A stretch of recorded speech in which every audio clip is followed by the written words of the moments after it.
在新郑国小小朋友热情的啦啦队表演之下，为这届的开幕典礼揭开序幕。新的一年虽然拄仔开始，但台南市中等学校联合运动会伫5号也盛大来开始。这届由着台南37区各学校的代表队，将要伫新野运动场顶场地进行14项的运动比赛。市长吴伟霆也亲自出席主持开幕典礼，鼓励选手爱好好表现，争取上好的成绩。今天非常的高兴，在110年的1月5日开春的时候，就能迎接我们台南市中等学校运动会。我想，台南市中等学校的运动员，事实上过去都有很好的表现。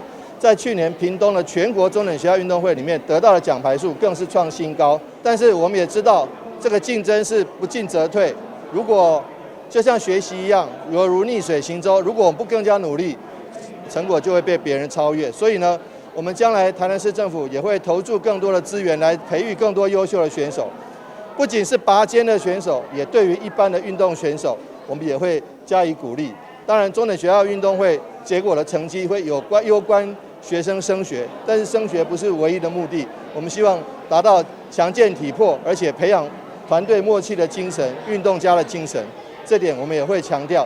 所以呢，热切、热烈、热心、热诚的欢迎我们台南市全中运的举办，也希望说大家一起来能够给选手鼓励。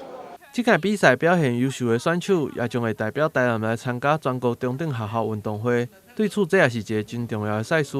体育处也邀请市民朋友来为这些选手加油打气，期待因会使为台南来争光。台南新闻郭博义采访报道。